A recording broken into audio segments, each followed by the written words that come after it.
बोले गुरु महाराज श्री गुरु जी महाराज पहुंच रहे हैं। सुनिएगा सुंदर देव दया करके मुझको अपना लेना, मैं शरण पड़ा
पवित्रो वा सर्वावस्थागतो विवः यः स्मरेत् पुण्डरीकाक्ष समाह्याभ्यन्तराजते पुण्डरीकाक्षं पुरादुः पुण्डरीकाक्षः पुण्डरीकाक्षः हस्तौ तच्छालसी केशाय गोविन्दाय नमः त्राजम्य केशवाय नमः केशवो मां पुरादुः ॐ नारायणाय नमः ओम माधवाय नमः माधवो मां पुरादुः हस्तौ विक्षालसी केशाय गोविन्दाय नमः जस्तुकोपरि स्वस्ति दीर्घं कुर्यात्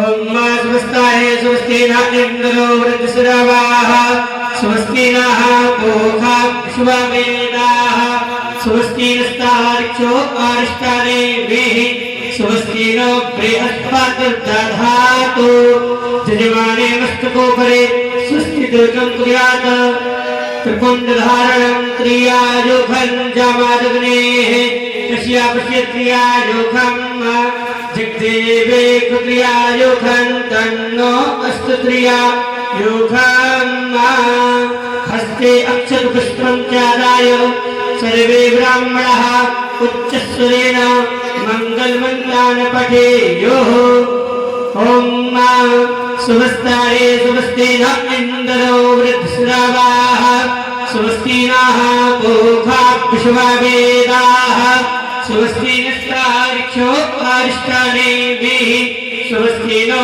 बृहस्पतिर्दधातु ॐ पयः पृथिव्यां पय ओषधे कृपायो दिव्यन्तरिक्षे पयोधाः पार्श्वतेः प्रदिशः सन्तु मह्यम् ॐ विष्णोरराटमसि विष्णोः नक्रेष्ठो विष्णोः शिवरसि विष्णो ध्रुवोऽसि वैष्णवमसि विष्णवे तुवा अग्निर्देवता वातो देवता सूर्यो देवता चन्द्रमा देवता पशवो देवता रुद्रा देवता ज्ञा देवता मरुतो देवता विश्वे देवा देवता बृहस्पति देवतेन्द्रो देवता देवता ओम विश्वानि देव शरित दुरितानि परासुवा निरंतर न अशुभ जो हो सब निरंतर शांति पृथ्वी शांतिरापः शांतिरोखदयः शांतिः वनस्पतयः शांतिर्विश्वे देवाः शांतिर्मशान्तिः सर्वगुण शांतिः शांतिरेव शांतिः सामा शान्तिरेति यतो यतः तमिहते ततो अभयं कुरु तन्यः कुरु प्रजाभ्यो भयन्यः अस्म्यः गणानन्द्वा गणपतित्वं हवामहे प्रियानन्द्वा प्रियपतित्वं हवामहे निधिनन्द्वा निधिपतित्वं हवामहे भसो मम अहं जानिकवधमत्वमजातिकवधम् अम्बे अम्बे निर्मले नमानयति कश्चन तत्सवकः गोपत्रिकां काम्पे गवाश्रीं श्रीमन्महागणाधिपतये नमः। गौरी जी के साथ में सभी का ध्यान करके छोड़ देंगे। पुनः हाथ में पुष्प चावल लेकर के लड्डू गोपाल सहित राधा कृष्ण सहित बिहारी जी के साथ में श्रीमद् भागवत महापुराण का ध्यान करेंगे, प्रार्थना करेंगे। ओम कृष्णाय विष्णु भक्त्यादिहेतवे तापत्रये विनाशाय श्री कृष्णाय वयं नमः। श्रीमद् भागवत महापुराणाय नमः। राधा कृष्णाभ्यां नमः। लड्डू गोपालाय नमः। ध्यानार्थे दक्ष पुष्पाणि समर्पयामि पूजयामि नमस्करोमि। तुलसी माता का ध्यान करेंगे।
परम पूज्य जी महाराज तिलक करेंगे, फिर माला अर्पण करेंगे, उसके बाद में पगड़ी पहनेंगे, तिलक करेंगे।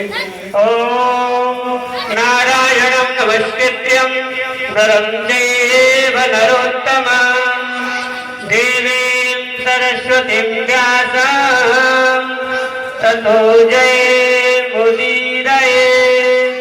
कृष्णाय वासुदेवाय हरे परमात्मने प्रणतः क्लेशनाशाय गोविन्दाय नमो नमः। ओम ब्रह्मणो श्यामो कामात्तिर्गावो राजन्याः परिता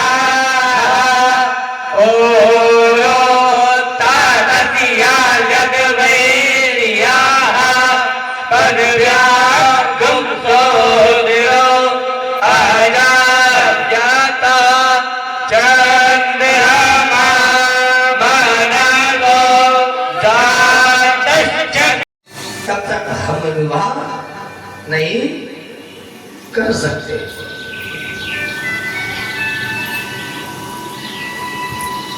अब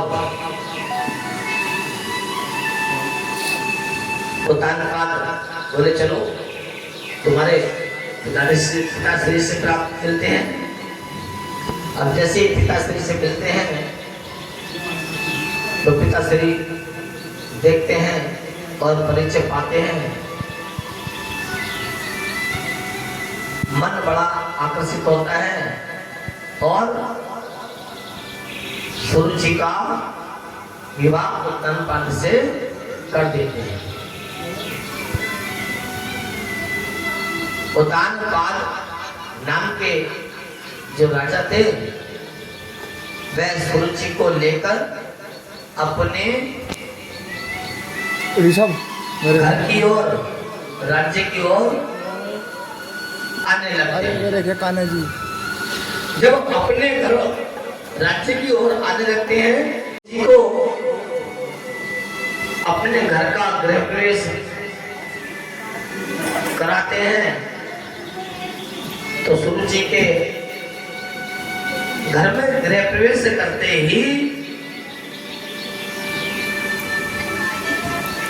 सुनीति का पता लग जाता है। सुनीति का सुरुचि उत्तानपाद राजा से कहती है, अरे हे राजन, तुमने हमें यह नहीं बताया कि आपके एक स्त्री और भी है, आप विवाहित हैं। राजा ने कहा, जब हमारा मन आपके ऊपर सुंदरता के रूप को देखकर आया तो हमसे किसी प्रकार की वाणी ऐसी नहीं निकली जिससे हम तुम्हें खो देते। इसलिए हमने ऐसा तुम्हें यह समाचार नहीं सुना। अब सुरुचि सोतन तो सोतन ही हो है। हाँ, सुरुचि कहने लगती है कि राजा साहब, आप हमें लेकर तो आए हैं, लेकिन या तो हम रहेंगे या फिर सुनीति रहेगी इस घर के अंदर। अब राजा साहब आश्चर्य में पड़ जाते हैं और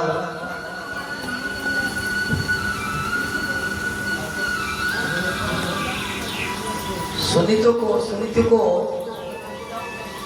अपने घर से बाहर निकाल देने की चेष्टा रखते हैं। हाँ, राजा साहब ने सोचा, अरे भाई ये तो अभी अभी हम इनसे विवाह करके लाए हैं और अभी अभी इनके हाथों की मेहंदी भी नहीं छूटी और हम इन्हें बाहर जाने के लिए कहे। इसलिए राजा ने अपनी पहली घरवाली को घर से निकाल दिया। अब बेचारी सुनीति गर्भ से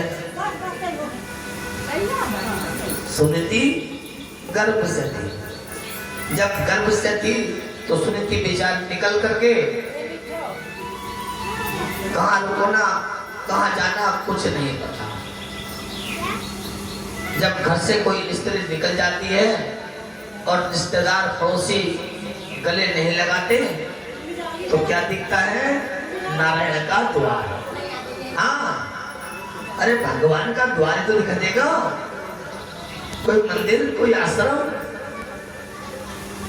अगर किसी को मिल जाए तो बहुत बड़ा सहारा बन जाता है। अब सुनीति एक आश्रम में पहुंच जाती है जहां पर संत विराजमान होते हैं। संत विराजमान होते हैं। सुनीति संतों से कहने लगती है कि मेरा शिशु जो गर्भ में है, मुझे यदि आप इस मंदिर में इस आश्रम में आश्रय दे दे तो शायद मेरे शिष्य की रक्षा हो। संत बड़े दयालु होते हैं। संत ने कहा, ठीक है, अगर ऐसी बात है तो हमारी जो गृहिणी है जाकर आप उनसे आज्ञा ले। सुनीति आश्रम में जो संत की स्त्री विराजमान रहती थी उनसे आश्रय लेने की बात करती है।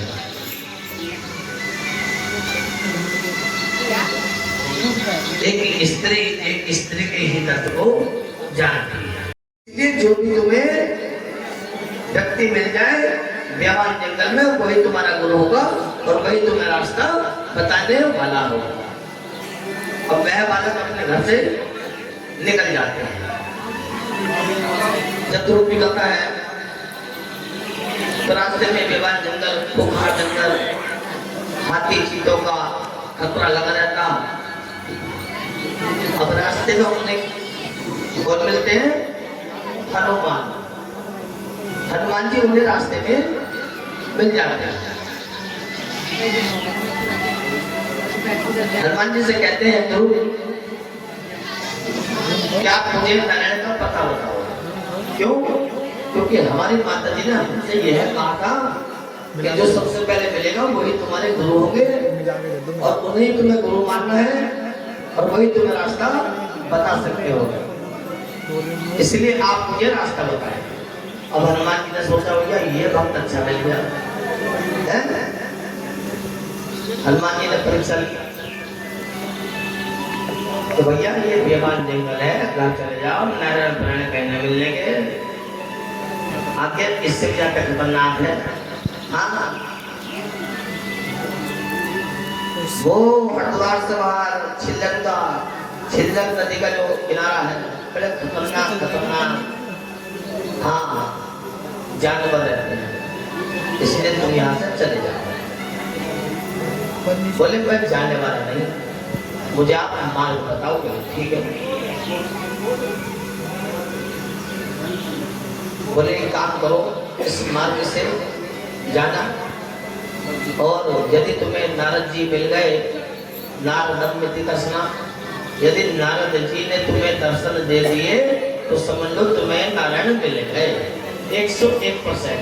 हाँ नारायण की प्राप्ति होगी। अब ध्रुव फिर आगे को बढ़े, चलते गए रास्ते में उन्हें नारायण जी मिल जाते हैं।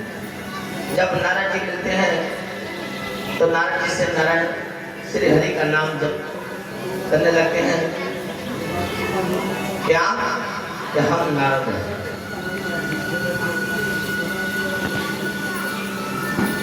ये तो ठीक है, हमें हनुमान जी ने यह बताया था कि तुम्हें यदि नारायण मिल जाए तो वही तुम्हें नारायण का पता बता सकते हैं। आप हमें बताइए। अब नारद जी ने भी कहना चाहा, बोले भैया एक काम कर, नारायण के चक्कर वक्कर मत पड़ो, सीधा घर चले जाओ, क्योंकि यहाँ जो है छिल्ले का जंगल है। हाँ यह इतना खतरनाक जानवर होता है कि तुम्हारे चीर फाड़ कर देगा, तुम्हारी मम्मी को पछताना पड़ेगा, तुम घर चले जाओ। तुम उनके बुढ़ापे का सहारा हो, क्यों उनका जीवन बर्बाद करो। नारद जी ने चल जाएगा तो अच्छी बात है। बोले प्रभु मैं जाने वाला नहीं, मैं मन पक्का करके आया हूँ, मेरी माता ने ही मुझे भेजा है, मुझे तो केवल यह बताओ कि नारायण मिलेंगे कैसे।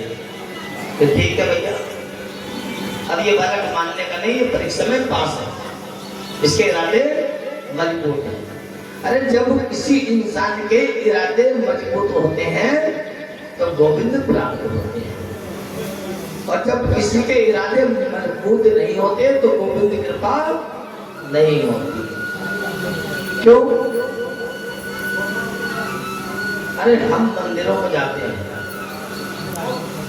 कोई शंकर को पूछता है, कोई विष्णु को पूछता है, कोई हनुमान जी को पूछता है, कोई माँ दुर्गा को पूछता है, कोई काली को पूछता है, कोई चामुंडा को पूछता है, सबके अपने अपने इष्ट हैं।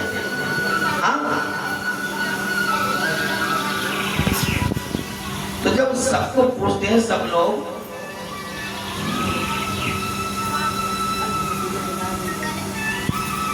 तो एक बात बताइए, जब आप मंदिर में जाएंगे और मंदिर की मूर्तियों को आप भाव के साथ भोग लगाएंगे, आपको विश्वास होगा तभी तो भगवान मिलेंगे, हैं?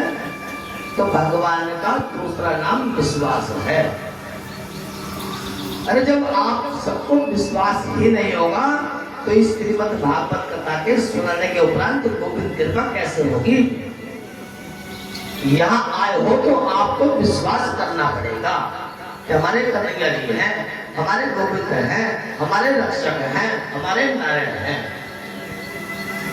इसी प्रकार ध्रुव को पूर्ण रूप से विश्वास था अपनी माता के बताए गए कार्य से। बोले ठीक है, अब भैया तुम मानने के नहीं, चलो जैसा हो उस पर जाने। सीधा यहाँ से एक जंगल और पड़ेगा, उस जंगल के बाद बहुत घनघोर झाड़ियां, बहुत घनघोर जो है, इतना खतरनाक जंगल है कि वहाँ शेर चीतों की आवाज आती रहती है। भैया समझ गए, हो सकता है तुम्हें वहां मिल जाए। नारद जी ने रास्ता दिखा दिया। अब ध्रुव उस बेबान जंगल की ओर चले जाते हैं। वहां जाकर घनघोर झाड़ियों के पास अपना स्थान बना देते हैं और स्थान बनाने के बाद एक टांग से खड़े होकर तपस्या करने लगते हैं। अब तपस्या करने जब लगे तो एक दिन व्यतीत हो जाता है, धीरे धीरे दूसरा दिन आता है, तीसरा आता है, चौथा आता है, पांचवा आता है। इसी तरह से एक महीने का समय बीत जाता है। एक महीने का जब समय बीतता है तो दूसरा महीना भी पास में आ जाता है। ऐसे ही करते करते करते करते 12 साल तक तपस्या में लगे रहे। साल बीत गए, साल के बाद 2 साल बीते, 3 साल बीते, 12 साल तक उन्होंने तपस्या की।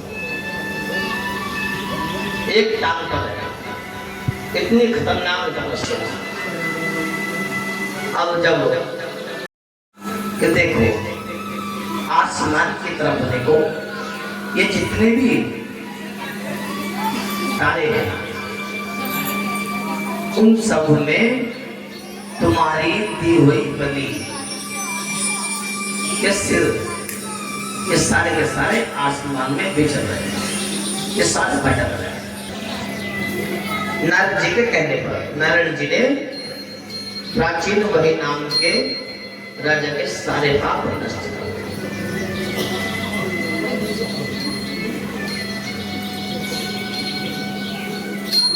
अब एक राजा और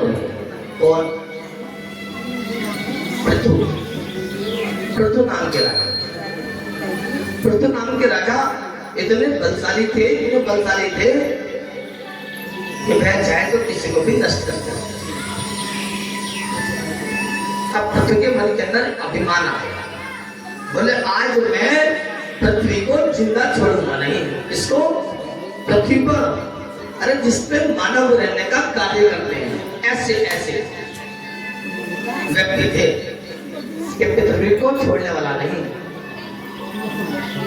अब पृथु महाराज पृथ्वी के पीछे पड़ जाते हैं।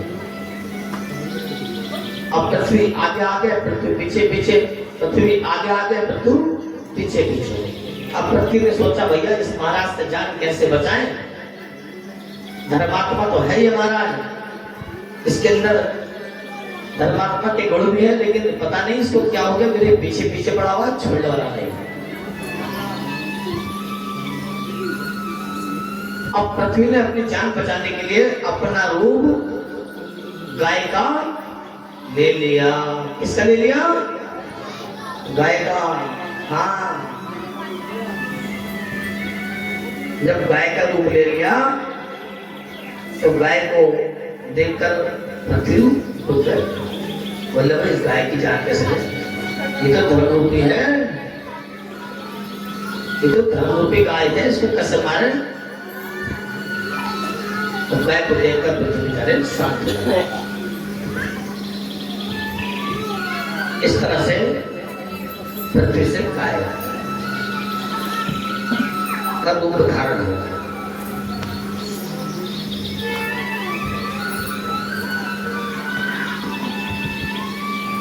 तो यहाँ पर मनु की जो 5 संतानें थी, हमने 3 कन्याओं का आपको वृत्तांत कल पार्वती के साथ बताया और दोनों पुत्रों का वृत्तांत और उनकी वंशावली इस प्रसंग के द्वारा प्राप्त करा। ध्रुव का वंश कहाँ तक चला, क्या बोलना पड़ेगा? हाँ, थोड़ा और जोर से क्या बोलना पड़ेगा? बोले वृंदावन बिहारी लाल की, बोले राधा रानी सरकार।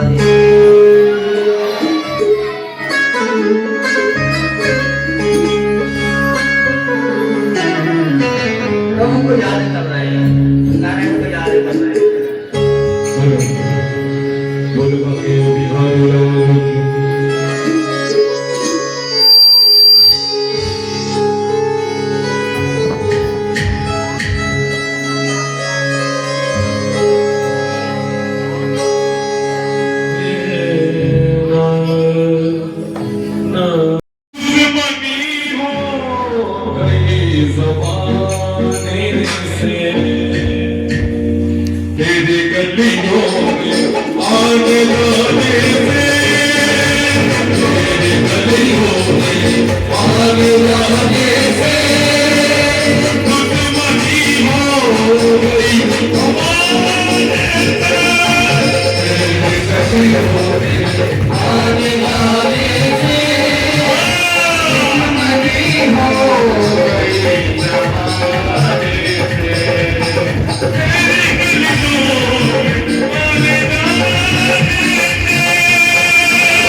भक्तों को कोई भी अच्छी निगाह से नहीं देखता, भक्तों को कोई भी अच्छी निगाह से नहीं देखता है, क्योंकि वो भक्ति में लगे रहते, लोग तो पागल साबित कर देते हैं। जैसा भी 3 दिन तक मेरा पागल बना हुआ, वो विचार कराते खराब कैसे करेगा? मगर कहते जब इनका जन्म उत्सव आता है ना, तो ये अपना आप तैयार कर देते हैं। कृष्ण गोविंद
इस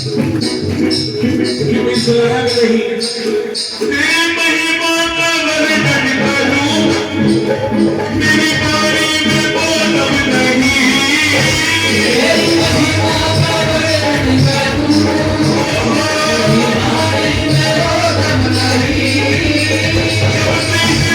सहारा मिला अब सताए कोई गम नहीं सहारा मिला अब सताए कोई गम नहीं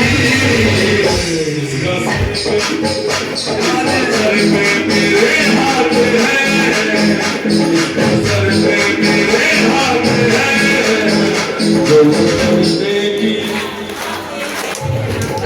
अच्छा इसके होते हुए कोई डर की बात है बात बहुत जिनको डर है तो मैं है डर जिनको डर नहीं है बोलो हाथ धोरा तो भक्त बनकर बैठे हैं हरदम रहता मेरे साथ है बोलो अनकी क्या बात है साथ है मेरे साथ है क्या बात है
लगती है आनंद की झड़ी ऐसी महफिल सजाता है ये और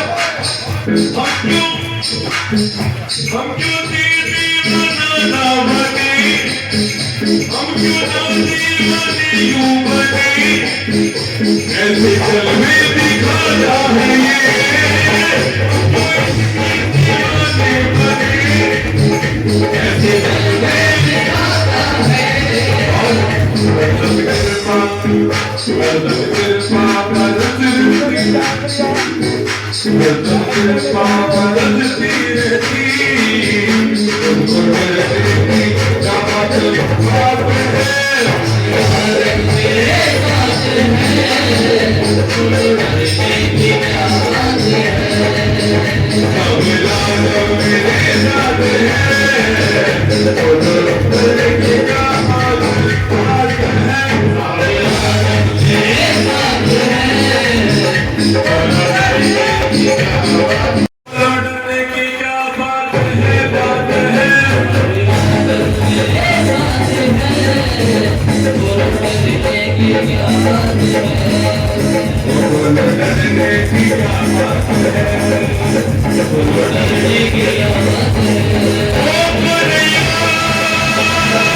चले गए हर जगह वही कहा था।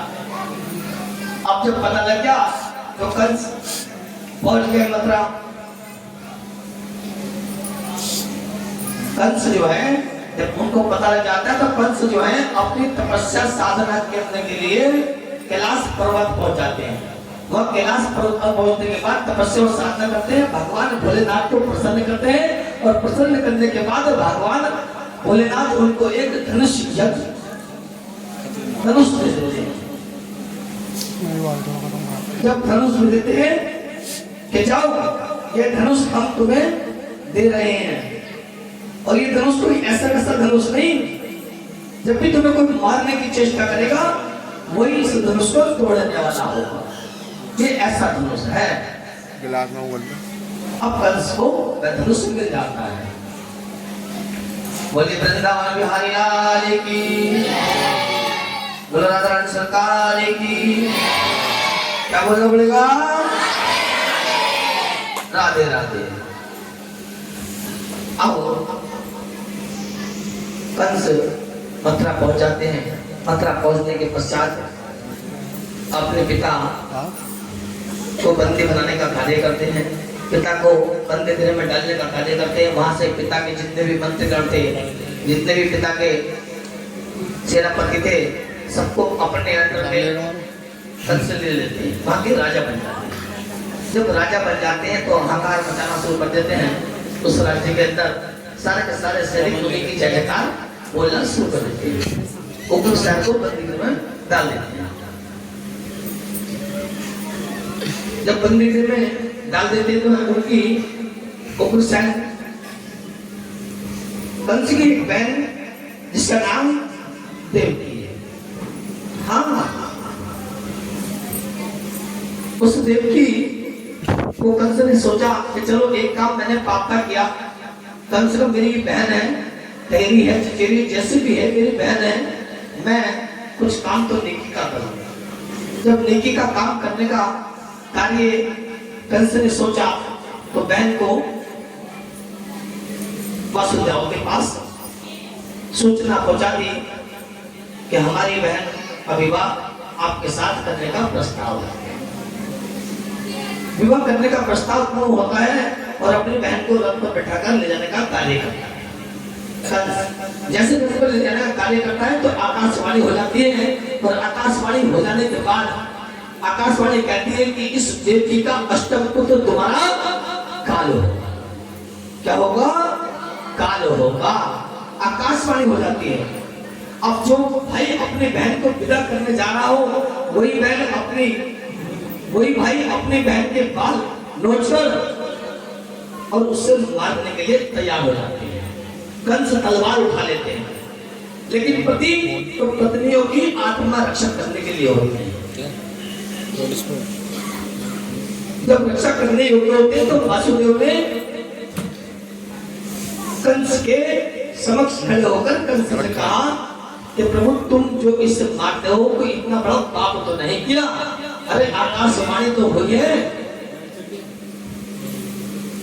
आकाशवाणी में यही तो बात कही है कि अष्टम पुत्र तुम्हारा काल होगा। तुम हमें दोनों को बांधकर बंदी गृह में डाल दो, डाउनलोड करो, लेकिन हमें मत मारो, ना हमारी पत्नी को मारो, ये तुम्हारी बहन है। अरे जिस बहन का तुमने विवाह कराया आज तुम उसके हत्यारे बने जा रहे हो, ये तो सबसे बड़ा पाप है। इतनी बात कहकर कंस बंदी गृह में देवकी को ले जाने का कार्य करता है, बंदी गृह में डाल देते हैं। अब जब बंदी गृह में ले जाने का कार्य करते हैं तो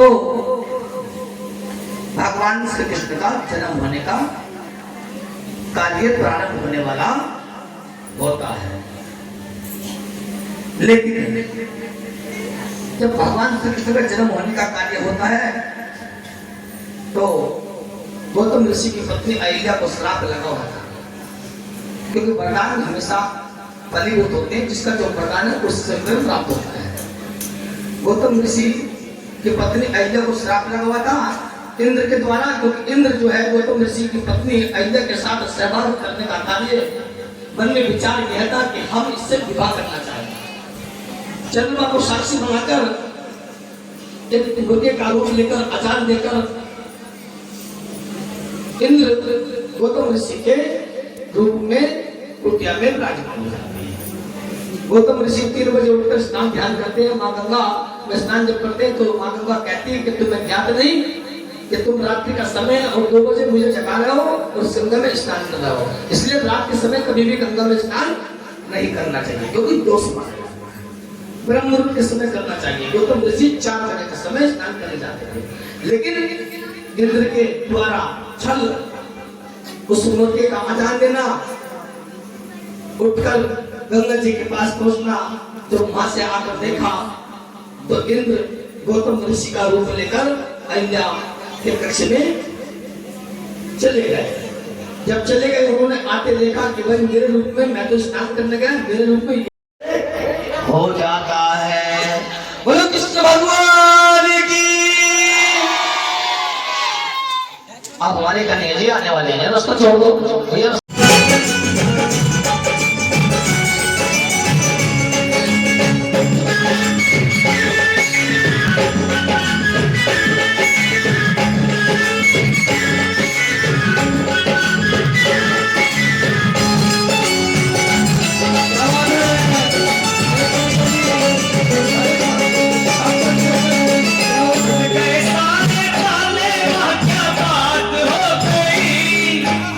खुल गए सारे ताले, वहाँ क्या बात हो गई। रब्बे जन्मे कन्हैया करामात हो गई। रब्बे जन्मे कन्हैया करामात हो गई। आंगन घोर अंधेरा कैसी रात हो गई। आंगन घोर अंधेरा कैसी रात हो गई। रब्बे जन्मे कन्हैया करामात हो गई। रब्बे जन्मे कन्हैया करामात हो गई। खुल गए सारे ताले, वहाँ क्या बात हो गई। खुल गए सारे ताले, ओए क्या बात हो गई। रब्बे जन्मे कन्हैया करामात हो गई। रब्बे जन्मे कन्हैया करामात हो गई।